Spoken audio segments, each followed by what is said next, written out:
From Hollywood, it's time now for... Johnny Dollar. This is Robert Ecker, Mr. Parsons' secretary. You telephone this office for an appointment with Mr. Parsons. That's right. I'm an investigator, Mr. Ecker. I was sent here by Eastern Casualty and Trust.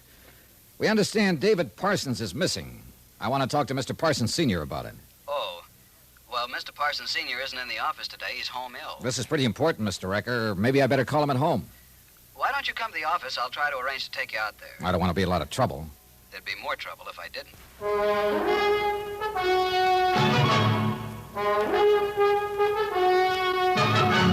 Tonight, and every weekday night, Bob Bailey in the transcribed adventures of the man with the action-packed expense account, America's fabulous freelance insurance investigator. Yours truly, Johnny Dollar.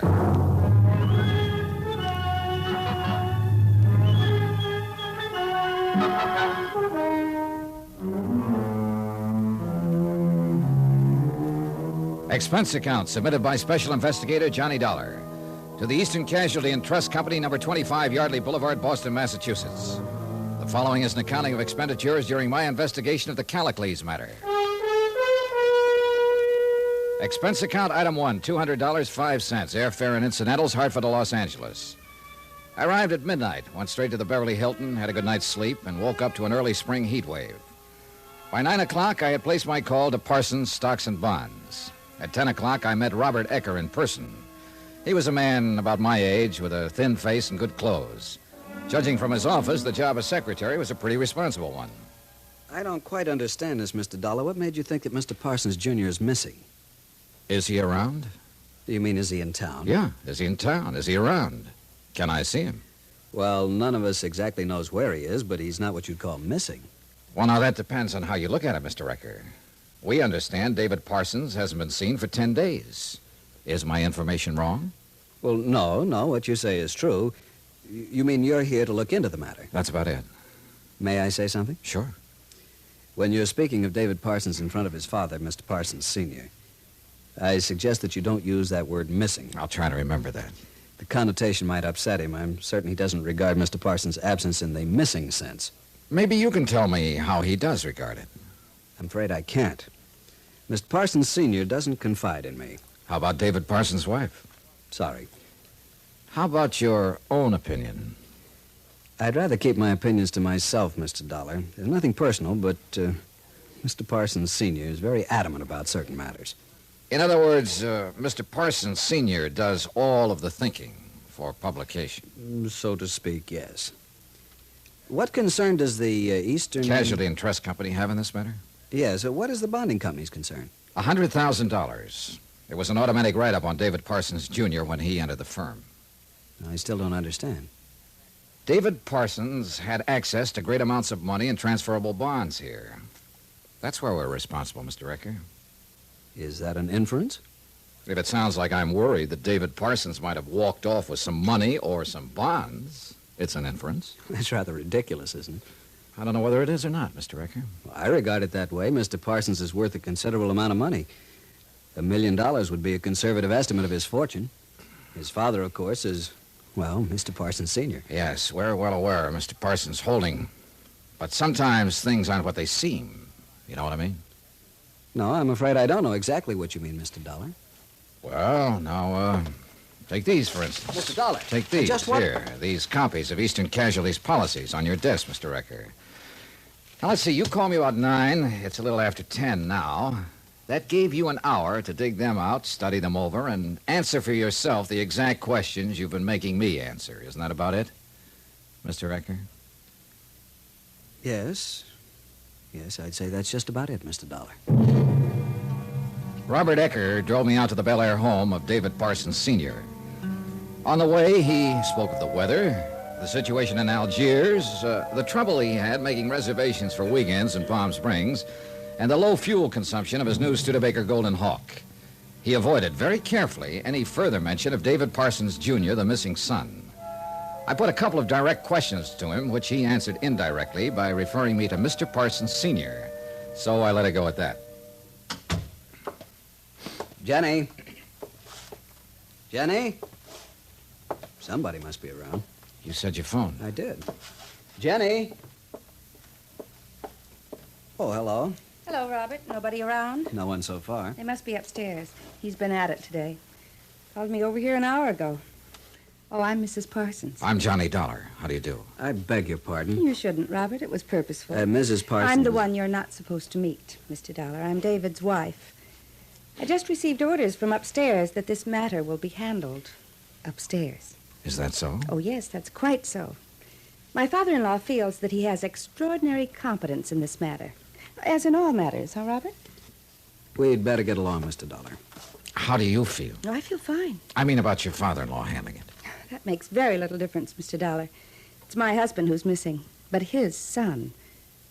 You're a policeman or a detective, aren't you? In a way, yes. You look like a very charming man, Mr. Dollar. Ecker! Ecker, that you down there? Just a moment, Mr. Parsons. Hurry up! You may have to practice some charm on him. Thank you for the tip, Mrs. Parsons. Not at all. It was nice to have met you. Good morning, Robert. Good morning, Mrs. Parsons. We'd better get up there. Ecker! Robert Ecker led me upstairs into a massive bedroom that could only have been decorated for a massive old man, which is exactly what David Parsons Sr. turned out to be. 6.5 feet tall, I guessed at it, since he was stretched out in bed. He had a pair of coal black eyes and white hair liberally sprinkled with gray. He spilled a briefcase full of papers and documents off the bed, punched his pillow around, and glared hard at me. What's his name? This is Mr. Dollar, Mr. Parsons. You see if he had any credentials? No, sir. Well, find out! Mr. Dollar. Sure. Here, look these over. I'll look them over. Hand them to me. Yes, Mr. Parsons. They could be forgeries. He could be a newspaper reporter, something like that. Go downstairs and use the hall phone. Call this company and see if they have anyone named Johnny Dollar working for them, and hurry it up. Yes, sir. Wait a minute. Those credentials are genuine. You know it and I know it, Mr. Parsons. I'm not waiting around here while you call Boston and talk to someone there you won't believe either. Now, I'm at the Beverly Hilton. You call me when you've made up your mind to talk about this matter. Fine. Now get out. I got in town last night and contacted your office first thing. I wanted to talk to you about it first for several reasons. One, you're David Parsons' father. It's your company, not his, that can be jeopardized in a situation like this. Two, you seem the logical man to see to clear up the matter easily. Now that I've seen you, I'm not so sure of that. I'll have to go to somebody else. Wait a minute. What do you mean, go to somebody else? I mean, I'm not going to sit in a hotel room cooling my heels waiting for you to call me. I have to find out about this, and there are other people to talk to. Your son's wife, the whole household. They wouldn't let you in. The police, if I have to. I'd break you. I'd break you in half. Then I'd get pretty mad, and both halves of me would figure this thing out if it took 1,000,000 years and $1 million. Ecker, Yes, sir. get out of here. Yes, sir. You've got 5 minutes. I've got 5 minutes and 10 minutes and 1,000,000 minutes if I need them. We have a report your son's been missing for 10 days now. One of our brokers reported it. He happened to be one of your son's clients. Missing. All right, where is he? How would I know? I take that to mean you don't know. Do you have any ideas? Of course not. Have you had an audit of your books since he disappeared? What? Have you had an audit? Is there anything missing? Bonds, cash in the company? Ecker! Ecker! Throw this bum out of here and make sure he bounces a couple of times. Mr. Parsons. Throw him out! I've got you by a good 25 pounds, Ecker. Maybe you'd better leave, Mr. Dollar. I think I'll stay. Oh, if I could get out of this bed, I'd do it myself. Ecker! Run along, Mr. Ecker. He'll calm down. I can wait him out. You leave without throwing him out and you're fired. Throw him out! I'll wait for you downstairs, Mr. Dollar. All right. Sit down. What day's today? Friday. It was a week ago Tuesday. David left the house, according to his wife, and that's the last anyone saw him. No word, nothing since then. No police? Of course not, no police. I can hear you. Why? You know why as well as I do. An investment broker missing. What the papers wouldn't do with that? What's been going on? Nothing. We've been waiting to hear from him. No one's done anything? What is there to do that won't bring out the press? Look, I'm not worried about the press. I'm worried about your son, Mr. Parsons. Whatever happened to him has had a 10-day start, and nothing's been done about it. Now, how about the books? What about them? Have you had an audit? Now, look here, you Keep young... your voice down, will you? I ask you a simple question. Have you found anything missing? I haven't looked. Where are you going? Well, if what you say is true, no one's seen or heard of David Parsons for 10 days, then I'm going to get some help. What help? Police. I don't want any police in on this. How much does your responsibility come to? $100,000. I'll post it in cash. You'll what? I'll post that amount of money and assume your liability, if there is a liability. You'll never get a fair offer than that. I don't want this matter to get into the papers. Well? Look, Mr. Parsons, we have assumed liability, and we can't transfer it at this date. It's out of the question. So let's start our planning from there. I met Mrs. Parsons downstairs. I understand she's not supposed to meet me or see me. Now, is that right? Yeah. Well, you better fix up that part of it. That's so? Yeah. Suppose I don't. I'll see her anyhow. Get out of here! He was looking for something to throw when I stepped out the door and walked down the hall to the stairway. At the foot of the stairs, I looked around for Robert Eckert, who wasn't around. I found my hat by the door, and then I ran into Mrs. Parsons again. Mr. Dollar. Yes? What's been decided? What's he going to do about David? Well, it's pretty hard to say what he's going to do about anything. What are you going to do? I was going to drive over to your house this afternoon and ask you to go to the police and make out a missing persons report. If you refused to do that, I was going to the police myself and ask their help. Oh. Do you think that's the thing to do? I mean, a missing person report? Yep, I think that's the thing to do. I'll be home later this afternoon. He might hear us. All right. Say 2 o'clock? Fine.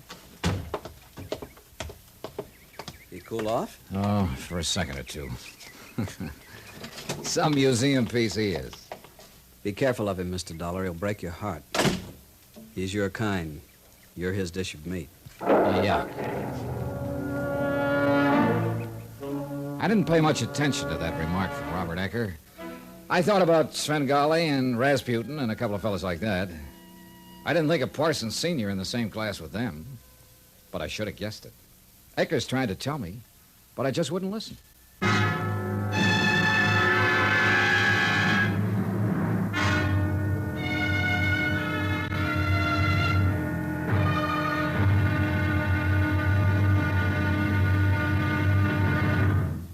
Now, here's our star to tell you about tomorrow's intriguing episode of this week's story. Tomorrow, some more facts about how the Earth swallowed a man. Join us, won't you? Yours truly, Johnny Dollar.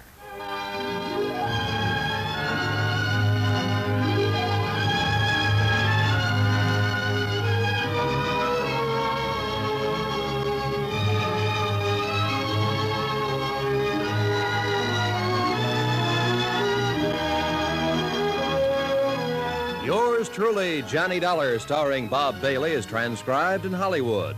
Written by John Dawson, it is produced and directed by Jack Johnstone. Be sure to join us tomorrow night, same time and station, for the next exciting episode of Yours truly, Johnny Dollar. Roy Rowan speaking.